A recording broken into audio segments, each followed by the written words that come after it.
All right, so we're going to go into the details of IT general controls, but before then, we'll talk about what is an audit? In general term, it's a formal examination of an organization or individual's account or financial situation. In our case, we would focus from an IT perspective. The nice thing you should remember is that most times as IT auditors, we normally go in to support the financial auditors. Remember, gone are the days financials are done with paper. Now everything is done with electronic, right? So because of that, we want to make sure we are first comfortable before we ask the financial folks to go in there. For example, if a system does not even require you to use password or user ID, then I know that this is a disaster already. I go to the financial auditor and say, hey, ladies and gentlemen, this is crazy. This is going to be a need to do substantive testing, additional testing, because they don't even have user ID and password in place. Every Tom, Dick, and Harry can check people's account. So that is a huge risk on its own. So we go in to prepare the ground mostly for the financial auditors, okay? General types of audits. So you guys will hear the word internal auditor, external auditors. Many times the external auditors you'll be hearing would be mostly their CPA firms, all right? So they're licensed CPA firm that will come in and do an independent audit of your environment in general. Internal auditors will be within your organization. It's an internal group that constantly audit and evaluate controls within your business also. This is just breaking it down a little bit more. In simple terms, integrated audit is what you will see a lot in most environments. So this would include, financial audits, the SOX audit together most of the time. So the IT, the financial folks will work hand in hand together. Many times when we work with the financial auditors, I'll tell you this, they will be more scared of you finding anything material, because the implication is this: if I'm a financial auditor and you tell me a system is really messed up in terms of their control, what you've done to me is you've helped me to understand, yes, but also the scope of my work automatically increased, because you just told me that everything about that I'm assuming about this company is wrong. So I have to do additional samples. If my plan was to do sample of 20, but now because you said their control is bad from an IT point of view, that 20 can become 200. So you've increased my time on site to work, to drill, to see if there are issues within that environment. So, yeah, it could be a bit scary. All right, so let's talk about what is information technology audit. It's typically the examination and evaluation of an organization IT infrastructure, the application, the data, and management policies and procedures, standards, and policies in general. So the difference is that it's IT specific to ensure we can evaluate the controls that protect those IT assets in general. That's really what it's focused on. General relations with audit, remember again, it's IT is tied to financial, operational audit, administrative audit, integrated audit, quality audit practices. Every one of these, remember, they all use technology. Whatever area of our business, I can bet you rarely see a business that is not using a kind of technology or the other. So it means you need IT folks to give them that reasonable assurance things are properly done at the minimum. Like we said before, we've talked about what is internal and external auditors. I think this is straightforward. General types of audit, you might see technology position audit, system application audit, information processing audit, system development audit. Every one of these are similar to some of the things we've talked about in our cyberspace in terms of NIST, ISO framework. A lot of them are interwoven. It's just that from the perspective of IT, they would have given you their own internal controls they've identified. You just going to test those controls in general. What is the general objective of an IT audit? The bottom line is that we want to make sure we are substantiating that the internal controls exist and that they are functioning as expected to minimize your business risk in general. I think that's the core of it at the end of the day. We've talked about the categories of IT audit in general. We can see it has to do with some of the systems and the application, the process of processing the information facilities, system development, the management of IT and the enterprise in general, client server, intranet, extranet. Now, all of this story, most times you and I don't care about this because they will have defined it at the leadership level. Yours is to go in and do testing, okay? So especially for IT audit, most of us would never be the ones touching this. You're just going to come in to be a tester, okay? Let me allow us to unmute for a second. Can we all type in, you would pretty much be a tester. Can we type in tester? Not tester, all right? Tester, all right. Good. You're going to be a tester, really. So most times don't care about, you're not going to define the audit. You're not even going to do risk assessment for IT audit. You're just going to be testing controls. Most of your interviews will be testing also. So don't stress it, okay? Your role is going to be a tester. That's what you're going to be doing. All right, cool. Let me pause that for a second and move on. All right. So now let me just quickly sneak in this. Many times, when we do compliance testing, we do gathering of evidence to test if you're following your procedures or not. Substantive tests, honestly, you don't want it most times because you are doing additional gathering of evidences to double check a lot. The financial auditors, if they have to do substantive testing in an audit, it is going to be a lot of work. And many times they would find a way. I'll give you an example. There are times there is a control that I think is weak. The financial folks will come to you and say, hey, Aiken, do you mind helping to find other ways we can test this so that to see if there are significant issues? Sometimes they would want you to go the extra mile to, technically they're trying to find a way to say, look, tell us there are other things they're doing that will not make this a complete failure, right? So you say, well, okay, well, they're probably doing some additional layer of controls that would get me to a point I feel they are okay. Because if you tell them flat out that everything is bad, the control fails outrightly, then that means they would have to do a whole lot more. Let me give you a real life example. So you come to me and say, every change they make within the organization does not require an approval. Just an example, right? Because if you're making a change, it's only reasonable to say, hey, did somebody approve it, right? So we go into check, and we'll get into that in a bit, and you realize that these guys don't care about changes. There's nothing documenting the changes. They don't have a process around changes.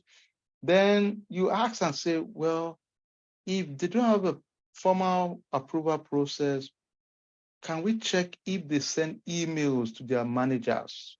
You see now that we are stretching it. We're trying to find a way to say, look, we don't want to say this is flat out horrible. Is there other things they're doing? So now you have to say, okay, guys, can we talk about this? Do you guys send emails to your managers internally that is not necessarily formal?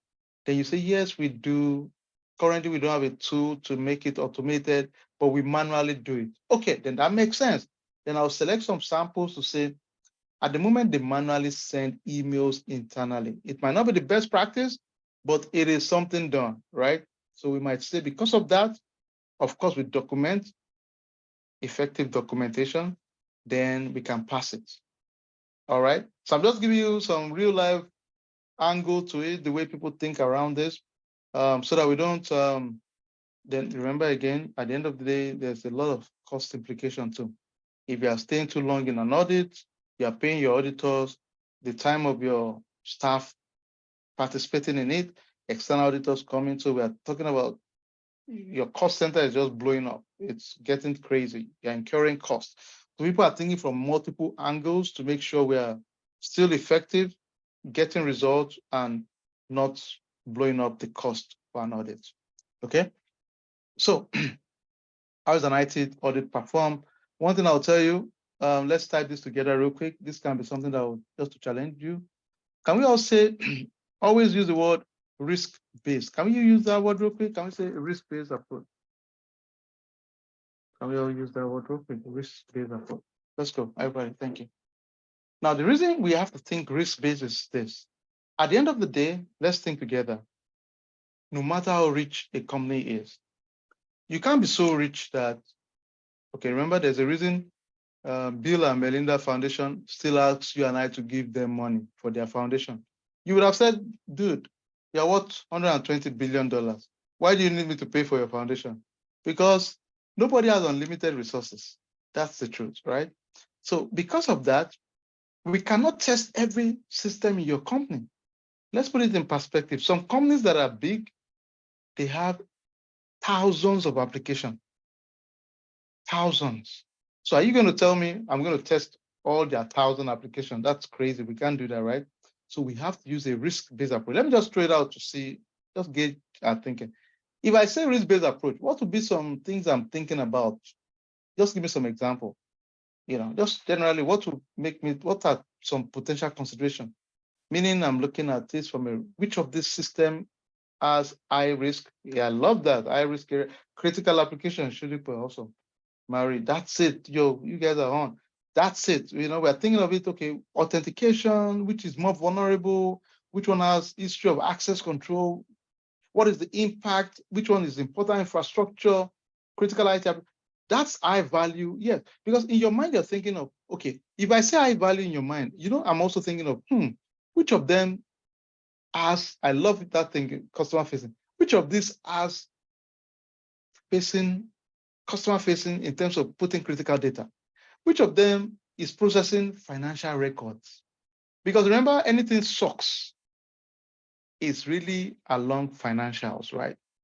So in my mind, I'm saying, which of these has impact from a financial point of view? And it's easy to find out, because all I'm going to ask you, 2 questions will answer that for me. I'll ask you, all right, which of your systems do you use to process financial record?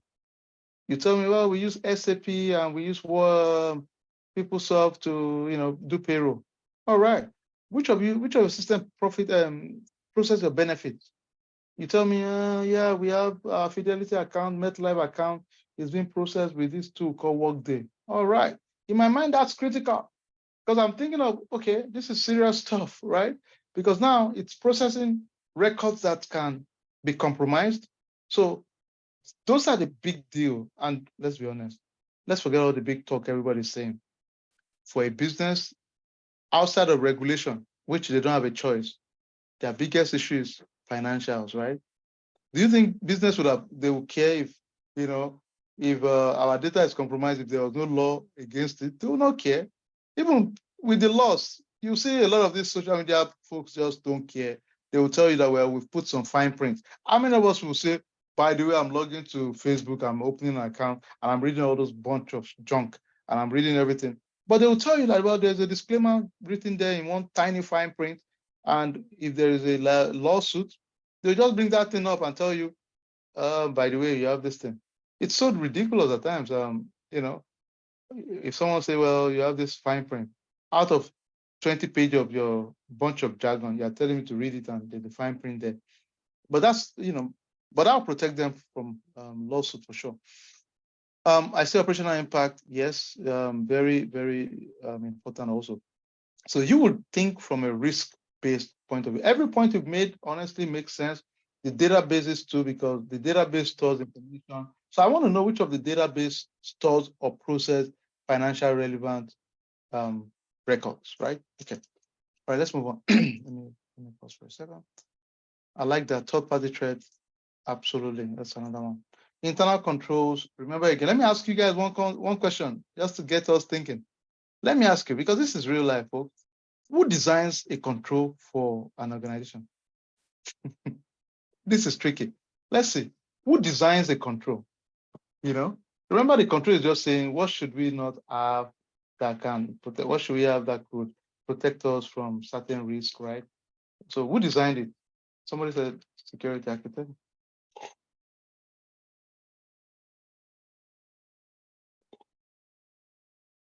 All right, let's pause.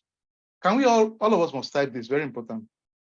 Anytime anybody ever asks you who designed a control, Everybody, please, let's type this together. Can we type business? Okay. Everybody, let's go.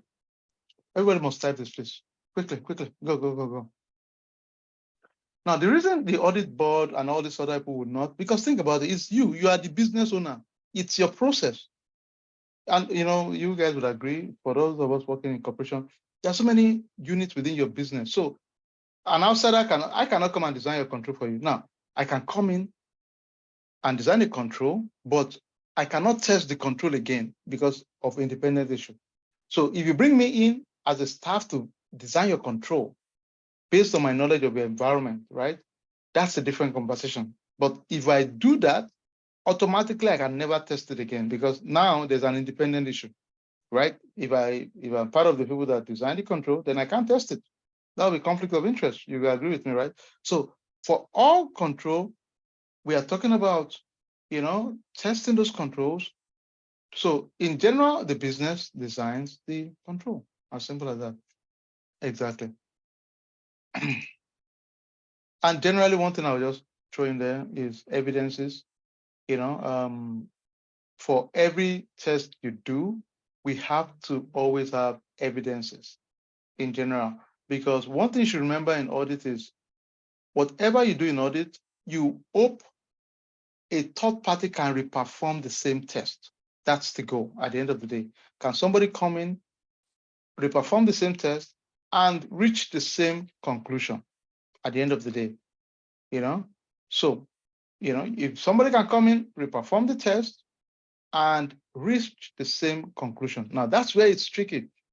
If, for example, I ask you to do terminated user testing, and you tell me everybody on the terminated list is not on the active user list. If somebody else performed the same test, they should come to the same conclusion based on the data you use. Except you are using data in real time, maybe they've terminated new people. But in general, based on that point in time, if anyone else comes in, we should reach the same conclusion. That's why documentation is so important in audit. And I mentioned earlier on with AI, somebody said, what's AI? Artificial intelligence, ChatGPT, that's what I'm saying, or any other model out there. You can make your wording much more easy to understand and flow. Put it in your own way, then we can modify it to make sense. And of course, you read it again to make sense. So that's really the gist of it, because your conclusion must make sense, so that's the gist of it. Okay. All right, let's go. So methods of obtaining evidence, some are straightforward, right? Inspection, observation, inquiry, analytic review, performance, computation. Again, these are not things anyone would ask you in interview, but just for good knowledge sake, all right? Some general process step, please, everybody, this is a good one. I want us to all type. Please do me a favor and trust me on this. Like I said, trust me blindly for the next couple of weeks. After 3 weeks from now, you can say, screw this guy, do your thing. But for now, just trust me, okay? Now, I would like everybody to type this and, take the time. This is an interview question. Somebody will ask you, walk me through, what is your audit approach? All right? So this diagram you see is your audit approach. And I would explain each one. But before I explain, I just want to make sure we can, we can all have some good. Let's start with this. Number one, planning. Can we all type planning? Everybody, please do me a favor, just type it, please. Because this is an interview. If you decide to apply for an IT audit role, somebody will ask you, and I'm saying this because this year, about 3 of my team get an IT audit role. Even though they are not, they didn't an IT audit, but if the opportunity arises, why not explore it too? Most of us, we apply for GRC, IT risk analyst, third-party risk analyst, but sometimes if you see an IT audit role, especially when they put SOX 404 in one of the roles, just apply, no big deal. Now, let me talk about planning. The planning phase is something that is straightforward. Don't overthink it. Planning is just saying, how do we intend to audit? Most time we start with something called walkthrough. I mean, if you've heard the word walkthrough, give me a thumbs up. I'll tell you what it is. Walkthrough. Yeah. Walkthrough in simple terms, ladies and gentlemen, is just saying, explain to me what you do. I can ask you to walk me through your day-to-day task. So you're just showing me, oh, okay, well, when I come in the morning, I log into the system, I check the task assigned to me, I do project management work, I blah, blah, blah. That's your days. You've walked me through what you do, right? It's a walkthrough. Does that make sense? So you tell me the first 2 weeks, I'll do a walkthrough. The third week, I'll do an actual testing. The fourth week, I would expect management response. The fifth week, I'll submit that report. So it's just what are we going to be doing, right? So those are the key things we do in planning in simple terms, all right? Now, every environment is different. So don't say, well, the planning will be cut and paste. It's not. So it's very different. You can see here, in this example, they say planning, scoping and logistics, data collection and evidence, analysis and interpretation, reporting, remediation, and submission, right? So every environment is different. Just ask your organization, can I have a copy of the previous planning document? And never shy, any one of us always ask for prior year report. It's not a negative to you. It shows intelligence. It shows you are very detail oriented. It shows you want to really know more. If you ask them, can I have a previous copy of some of your audit report or assessment you've done before? Because that's really a way to kind of showcase your knowledge and you're inquisitive to want to see historic trends of the environment. It's a brilliant thing to do. Second one, defining objective and scope. Remember again, we said, because we don't have unlimited resources, it means in an audit, we would have a scope of the audit we're doing, right? And that's all that is. Documentation and reporting, this is the bulk of our work, really. You have to document the evidence, analyze it if it makes sense or not. And sometimes, of course, most times you have to collect those evidence. If you don't have an evidence to show, it does not exist. That's pretty much one-on-one audit. So you must give me evidence. So whatever you say to me, yes, I've heard, but if you don't have evidence to back it up, it will fall apart because your manager will take a look and say, can you show me the evidence? Can we all type evidence, please? Can we all type evidence real quick? Just say evidence. Just say evidence is key. Evidence is key. If you don't have an evidence, honestly, everything will fall apart. They might have it, but honestly, if you don't have the evidence, it will likely backfire. Because some environment, they have QC, quality control, quality assurance, whatever they call it. They would re-audit you too. Yes, you're an auditor, but some people's role is to also check your work. That's not fun, right? Have a dose of your own medicine. The way you're checking other people's work, somebody's going to check your work too.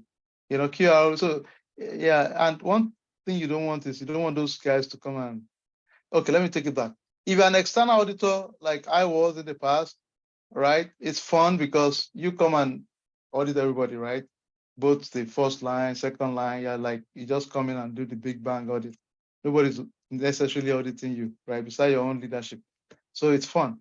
But if you're, internal auditor, the external auditors are coming to audit, the last thing you want is external auditors catching things you missed. You don't want that. So you have to be the most brutal on your team. Okay? Let's take it again. If you're an internal auditor, and mostly, let me give you guys the way it works mostly. So I'm in a company, I'm the business, I own the process, and I've put my controls in place.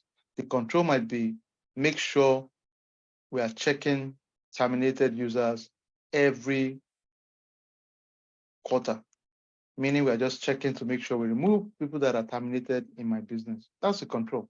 Just some effective mechanism to make sure we are mitigating any potential risk, right? Okay, fine.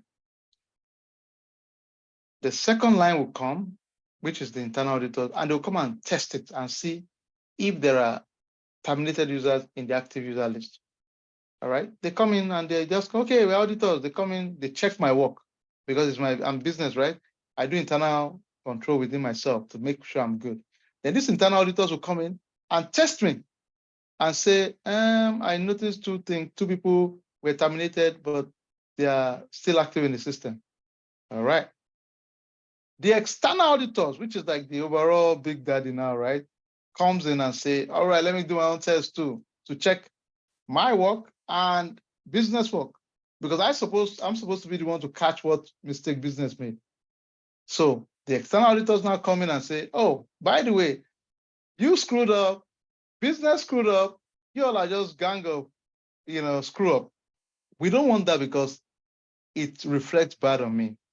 So the last thing I want you to do is to come and see things that I messed up, because trust me, those external auditors will probably see something.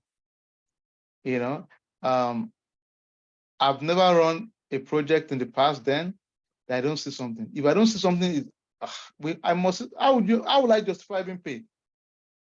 Honestly, I must see something. You try too hard to see something, because some environments are really good that you just want to feel, man, how would I tell my team that, okay, I did a 2-month project or 6 weeks project and I found nothing? So it will force it to be detailed. That's what I'm driving at. And many times, because you are so detailed, trying to find a lot, you find a little bit of something. Might not be a whole big deal, but you find a little bit of something you can just think in to say, well, you recommend them to be more efficient in this area. All right, just take that as something to just think about. Collection and evaluation, remember again, at the end of the day, collect those evidences and always come with your conclusion and recommendation at the end of the day. Many times when you have a finding, you would send it to leadership to respond. Leadership respond is what we call management respond. Can we all type that real quick, if you don't mind, please? Management respond. Can we type management respond, please?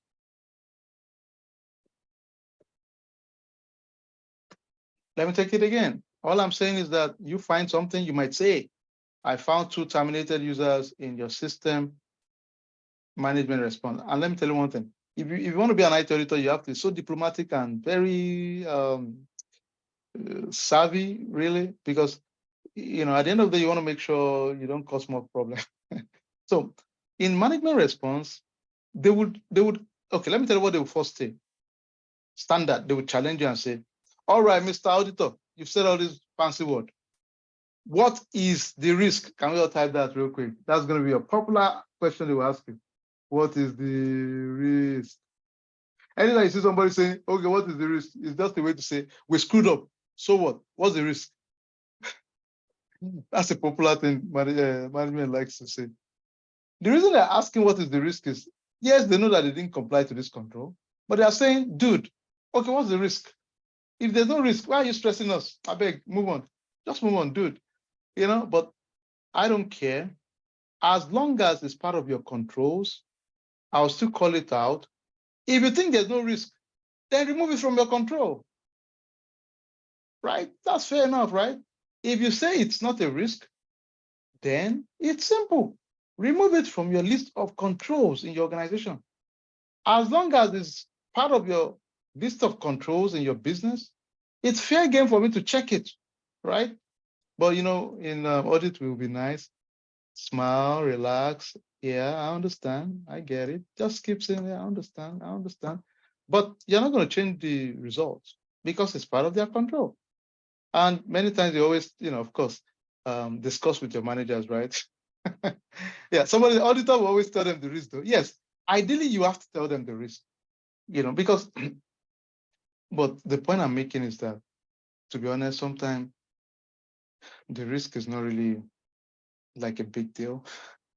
Sometimes the risk, not for all cases, but sometimes you too would know that this control really does not have too much, but we have to eat too, right?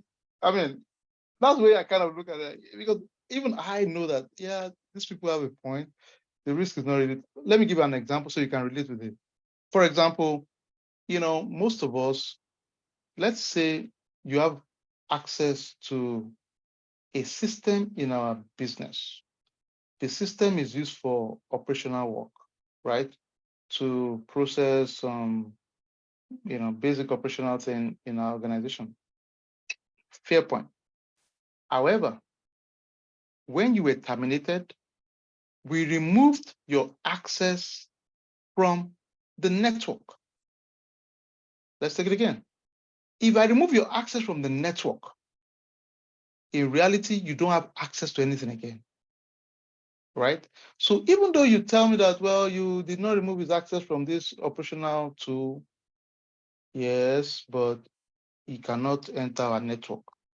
So either way, he can't do anything, let's be honest, right? So I know it's true, but your control state, we should remove everybody's access. So I know you have a point. I get it.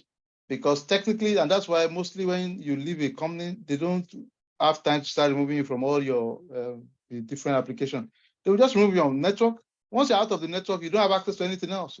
You're gone, right? It's like somebody saying, well, I have the key to your room, but I don't have the key to the gate and the door to enter your house. Then you can enter the room. As simple as that, really. So you get what I'm saying, right? So yeah, I get it. But the way I position it is simple. You acknowledge and say, I understand. At the same time, this is still in your, control. Sometimes I also make you understand that you're right. However, what about if your ID was compromised and somebody internally uses it, right? So you can also start over explaining it, right? And painting scenarios and letting them see the risk from different angles too. But I'm just saying the gist of it is acknowledge reasoning, then take your time to respond to that reasoning. If it makes sense, you just respect yourself and just say, I got it. That makes sense. I'll remove it. So no big deal. It's fun, but sometimes you hold your ground and we all agree to disagree. And they might write it in the report and say they disagree with this. I don't care. No big deal. You disagree, I would not agree. I will not board, keep my report the way it is. Let it flow. They might hate you though, but that's okay. No big deal. Still stand your ground. If your manager agrees with it, just move on. Let's roll. No big deal. All right. So let's go to some of the key big deals. I'll skip some things and go to the ones I know is the concern we have really. So read this on your own, but let's go to the key controls. Okay. Remember I told you before we started, you're going to be mostly testers. Testers mean you'll be testing. In the world of IT general controls, there are three key areas I would like us to focus on. Let me see if I can sneak us quickly into those areas. Some other things like, let me just run through this so that you can just have a general idea in general. Types of controls. For those of you preparing for like CISA, preventive control, detective control, corrective control. Those are textbook things, right? Preventive is saying we design it to prevent certain risk. Password complexity, we should have password. We all agree on that at the minimum. Detective control is saying, well, we want to detect if there's an issue. That's why, the likes of cameras in data center, we have monitoring logs that monitor if there's a pattern of discrepancy in our business. Those are detective, is detecting something. Corrective, we all agree, service level agreement, which is technically like a contract. Then insurance is going to be, if we miss the mark, we get compensated because we have insurance, right? Like cyber insurance, mostly that's a common one out there. So what are types of tests we do in general? Let's talk about this real quick. Walkthrough we talked about already is just saying we just want to know your process. And honestly, I can speak for myself. When I got into this world then, I didn't like walkthroughs because it was not the era of when you could record and our phone were not sophisticated in terms of stuff. So it means everything somebody is saying, you just have to be so contemporaneous in your brain to be writing. So sometimes overwhelming. It's not like you can go back and play it back and say, oh my God, what did that guy say? What did that guy say? It's just crazy stuff. But there's a way around it. The smartest way to do a walkthrough, let me tell you guys, If life finds you to be an IT auditor, please, you must get this right. The smartest way to do a walkthrough, please type it everywhere. Let me make sure we can type. One second. Let me tell you before I say it. Okay. Type reading the policies and procedures. Can we all type that real quick? Before you do anybody's walkthrough, which is to ask them how they do their business, let me be honest with you. If you do this, you'll be smarter than them. They will love you, actually. They will respect you. Let's take it again.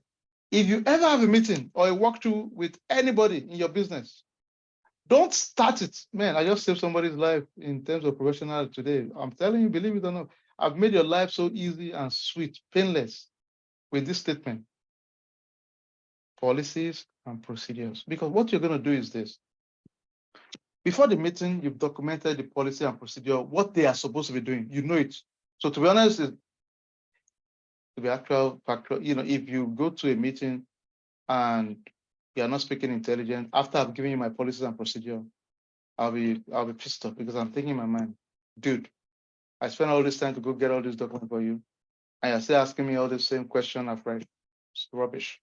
But if you come and say, hey, hey, Jack, this is my understanding of your guideline. You have to, remove access every 48 hours. You have to ensure no user have access. You have to continuously review every quarter. Is this still the same thing, or are you doing anything different? If you say that to me, I would like you, I will respect you, because to be honest, I probably don't even remember that's my policy because I've not read it for the last 3 years. So for you to remind me and say, oh, I'm probably not even doing it the way you read it because it's in the book, I will respect you and say, oh, you know what, you're right. Yeah, that's still the case. 99% of the time, it will still be the case. The 1% they will say, again, there's one piece we don't do again. Then that is respect. They will respect you. And you think I'm top at time when I say, guys, I hate when you type things. You have to research. You must, because the world, this world is not a joke, really. Think about it's a strategy role. So people expect you to research. And research now is just 2 minutes. I'm not saying that, but if you can't spend 5 minutes to quickly research something, come on now. Then honestly, you don't even deserve the role, to be honest. But put that 5 minutes to quickly check and say, okay, let me quickly see what this whole thing is about. Then you go to the meeting and say, hey, this is what my understanding of your process is. You will see the level of respect they will give you immediately because they know that this person knows what they are supposed to do. And you're like teaching them their job. And they'll just be saying, oh, yeah, you're right. Yeah, you're right. And you're confident because if they say you're wrong, you'll smile and say, oh, really? So what do you all do? To my knowledge, your policy has not been amended. Is there anything wrong? Did I get the wrong policy? Then they'll say, oh, well, we are probably wrong. So it's just a way to make you so smart. All right, let's talk about this too. Test of design, test of effectiveness. Let's keep it simple. Anytime you do a test of design, mostly,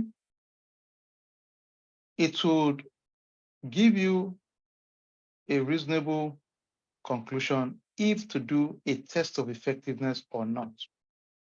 Now, let's keep it simple. If you tell me, let's use a simple example. If you tell me that you have a door, okay? That's step one. So if I look at you and try to, if I see your car, I see a door. Okay, that's fair. It has, in the design, there's a door in your car.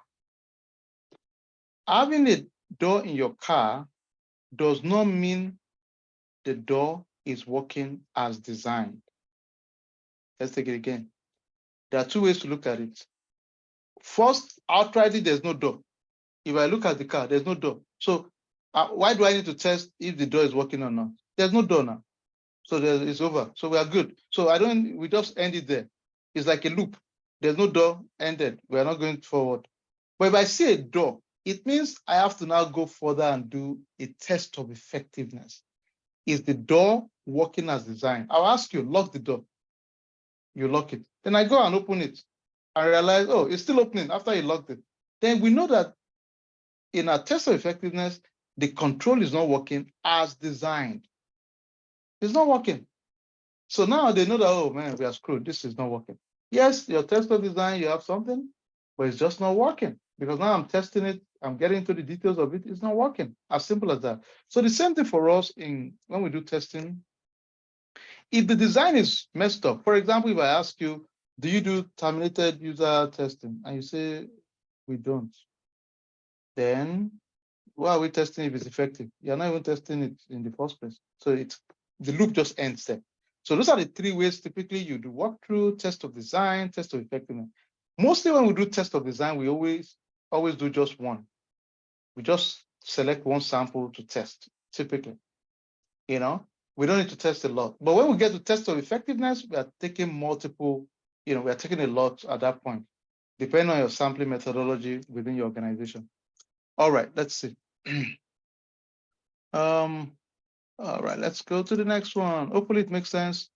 Again, I'll let you guys read what this means, but the example I gave is good enough. Another thing I want to just call your attention to, and I think all of us should quickly just take note of this. In any environment, you have to ask them, what is their sample selection criteria? Can we type that real quick, everybody? Ask them sample selection criteria. Sample selection criteria. Don't give yourself that headache. Everybody would have something they use.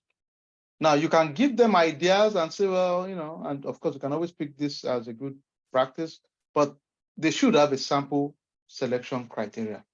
Meaning, what are the key elements required for you to select samples? Mostly it's based on frequency, all right? If the control is like a daily thing versus weekly versus monthly versus quarterly versus annual. Let me give an example. Let me just test let's think together. If one of the control is every year review policies and procedure for IT general control, that's a control every year. In that case, what is the sample I will select? I love that. Yearly, yeah. So how many are we going to select in that case? It's just one. That's it. Okay, let's go this way. What about if it is this is meant for, let's say, every day we always have changes happening. We have change management control. It's a daily thing. It's a lot of, it depends on the, so how many do you think I should select? So that's the daily control, I agree. How many do you think I should select? You can look at my screen. Daily control. It's a daily control. It's a daily control. Look at my screen. So I like that. You can see you are within the range. On the lower scale, 15. On the higher scale, 25. So it's subjective. So that's what I'm making you think and say, you know what, it depends on the company, on the organization. Okay, what about if it is this? We want to make sure quarterly reports are reviewed. Quarterly access report. Access report is just a report that shows how people are using our system to make sure only the right people are using it, something like that. Every quarter. How many do you think we should select? Yeah, 2. Yeah. All right, cool. So the gist of it is, if you're an IT auditor, you need to understand what is the sample selection criteria. Because don't forget, we can't just select everything in the whole world, right? We have to select based on the sampling strategy of the organization. Every organization is different, but this is a good guideline to give you some idea of how people do it, okay? Excellent job, folks. All right, so let's go real quick. I'll talk about application control. In general, application controls they are not your regular general IT controls. They can be tested within IT environment, yes, but let me give you an example of application control. For example, most of us, when we are doing financial work, you may not know it, but there's a system that automatically checks when you go to Amazon to buy, Amazon uses SAP, by the way. If you go and buy something in Amazon, it has what we call three-way match. Three-way match will say purchase requisition, purchase order, purchase order, goods receipts, and invoice verification. So you make a purchase order, 20 laptop. Goods receipt to say, do we have, was 20 laptop received? Invoice verification will say, was it 20 that was invoiced? Automatically, this is done in one setting, right? So the gist of it is many times it's a setting within your system called three-way match. It's just a button check. So if you are testing it, you just say, hey, you guys have three-way match enabled in the system. And what would happen is that the business will be the one to show you that screenshot. So don't stress it. Don't think, oh, where do I get that? No, they will provide it for you and show you that, okay, look at the way we set up three-way match. Meanwhile, it will have been part of their existing control already. They will just be required to show it to you. And you take a screenshot of it. And that's it. And now let me tell you one thing. Can we all type this? If you ever get into audit, you'll be a screenshot professional. Put screenshot. Can we all put screenshot? That's going to be your world. If you get into audit, a screenshot, because that's the way they will provide the evidence. Most of the evidence will be screenshots. As long as you look at the screenshot, if it makes sense, they'll be sharing their screen. Now, most of the job are remote, okay? So you'll be looking at the screen and you say, hey, sorry, Jack, do you mind? Can you take a screenshot of that for me? Or you tell them, can you wait? You take the screenshot from your own screen and that's your evidence. That's it. All right. So audit is all about screenshot, to be honest. Okay, let's go. All right, these are just some other categories. Read this up yourself. All right. We talk about testing techniques. Let me get into all right, logical access. Okay, so now let's get into the nice part of it. This nice part, because this is really where the meat is at the end of the day. This is the area I would like us to pause a little bit, think about it, and be ready to execute on this one. This is the interview part of it. There are 3 key controls. Can we all, let me see if I can, before we do that, okay. Can we all type this together if you don't mind? There are 3 key controls in audit. Please, everybody, I would like you to type this. Now we are getting to interview mode, okay? Logical access, can we type that? Logical access.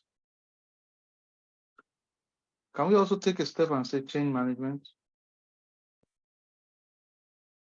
Then let's say IT operations. Can we all type IT operations? Let's take it again. Logical access, change management, IT operations. So let me do interview real quick. So I ask you, so walk me through your experience as an IT auditor. So, I would like you to start by saying, thank you for giving me the opportunity to have an interview with you. Some of the controls I've worked on include logical access control, change management controls, and IT operations. Under logical access, I do new user testing, terminated user testing, and transfer user testing. Let's do that together, just that one alone. Let's try with logical access. New user testing, terminated testing, and transfer user testing. Look at the screen and just say, let's focus on logical access for a start. Interview, somebody asks you, walk me through your experience as an auditor. I want you to say, we've tested logical access, new user testing, terminated user testing, and transfer user testing. Let's hold that for a second. All right, let's type it real quick, just the way James Abbey tested it. Yep, new user testing, transfer, and terminated. Then I would explain how each one of these makes sense. Terminated, we gave as an example. I'll skip that. We get that one already. New user testing is a no-brainer. If I grant you access as a new user, are we granting you the right access? That's it. For example, if I bring you in as an AP, account payable supervisor, am I giving you access to also create a vendor? I'm checking that. I'm checking because those are big deal, right? I want to make sure we are giving you the right access. So we have to test that too. If we have 50 new users in a month or whatever, we have to test them randomly and test them. Transfer user gets a little bit more tricky. If you are transferring from one department to the other, let me ask, General, let's think together. What would be the risk for someone transferring from one department to the other? Tell me what's going to be the risk? Transfer user.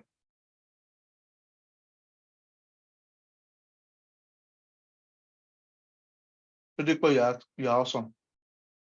Amaka, you're awesome. Conflict of interest, Mary, awesome. Those are the biggest issue for transfer user.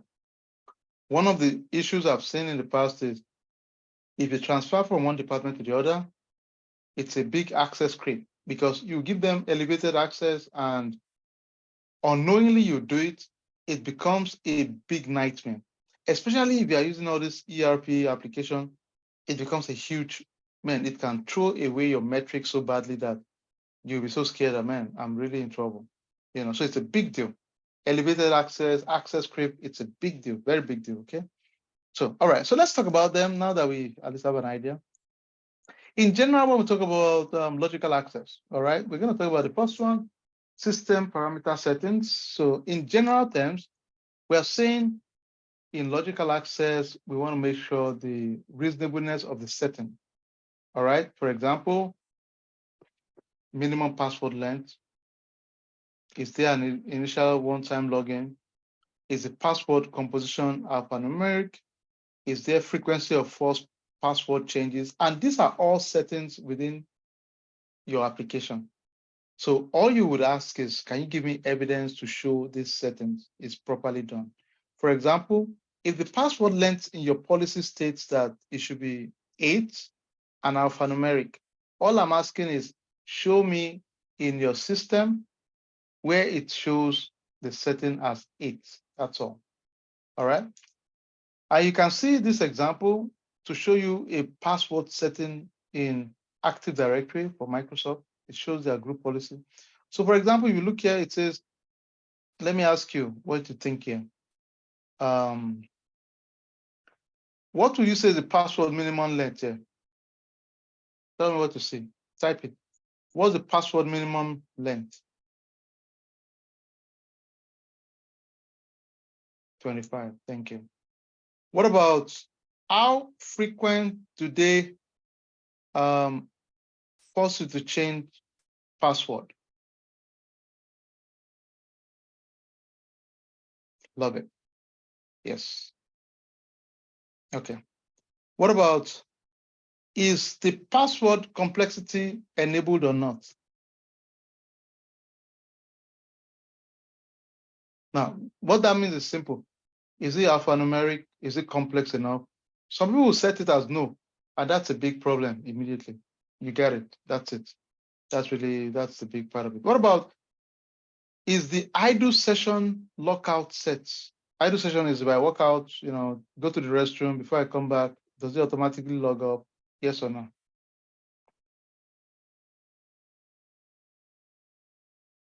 Okay.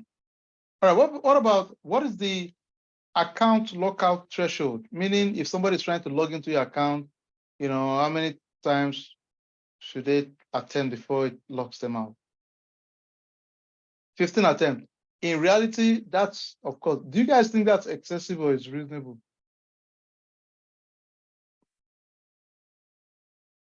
I think it's excessive too. So in reality, that should not be the case. Maybe somebody said usually 3. Yes, maybe 3 to 5 is reasonable. I agree. 3 to 5 seems to be more reasonable than. But ladies and gentlemen, what you are doing right now is audit. You are doing IT audit. That's what IT audit is. That is what IT audit is, to be honest. That's what IT audit is. That's what you're doing right now. You're acting as an IT auditor. That's what you're doing right now. All right, let's go. All right, let's go. Let's see. Do we need a, let me see the time. All right, let's take a 5 minutes break, then we'll be back. All right. We'll come back 3:40, then we kick off. 3:40 on the dot, please. 3:40 on the dot. 3:40 p.m. Central on the dot. Thank you, everybody.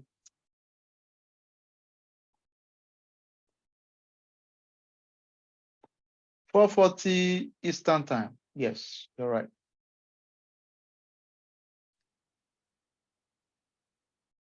So let's take a break.